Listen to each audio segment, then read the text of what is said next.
Swiss art historian Dr. Yuri Steiner is throwing a birthday party. A 100th birthday party, to be exact.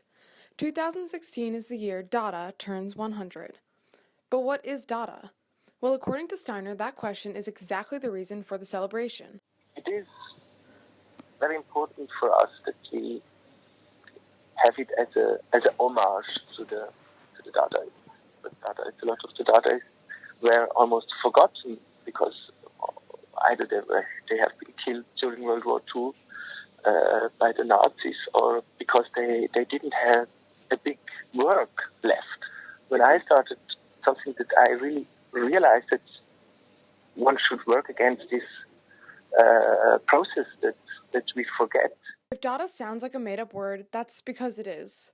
The word itself is nonsense, fitting for an art movement that celebrates the absurd. Dadaists put a porcelain urinal in an art exhibit, painted a woman to look like a cello, and made poetry out of gibberish.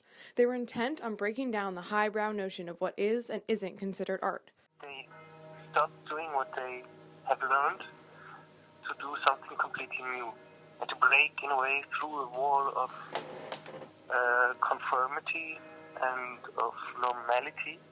It is something beyond this classical art, and that's why I think there is art history before Dada and art history after Dada.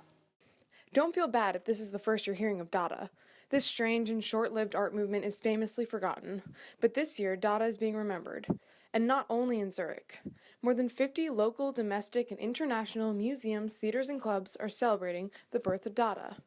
The center of the 165-day event will be here at the birthplace, the Cabaret Voltaire in Zurich, Switzerland. During the World War I era, Zurich was uniquely situated to birth an art movement such as Dada. During this World War I era, Zurich was not directly involved in this war.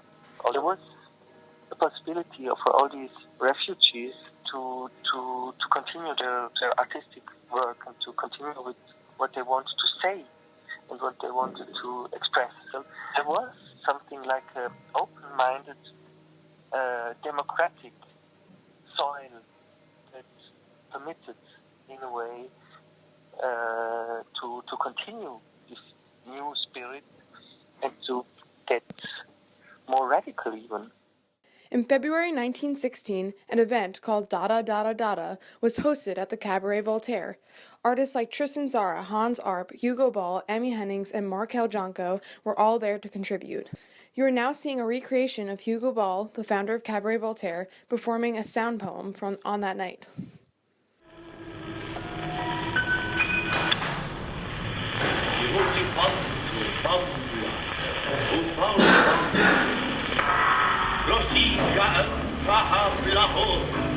It was from Cabaret Voltaire that Dada spread.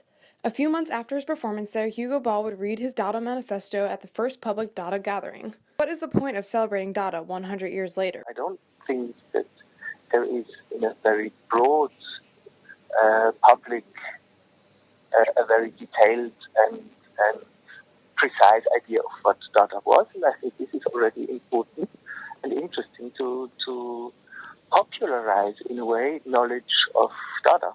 To quote from Dada 100, the organization running the anniversary, Dada is big enough for an anniversary. Dada is local, global, and universal. They dance the Dada, new, fresh, and always a bit eclectic.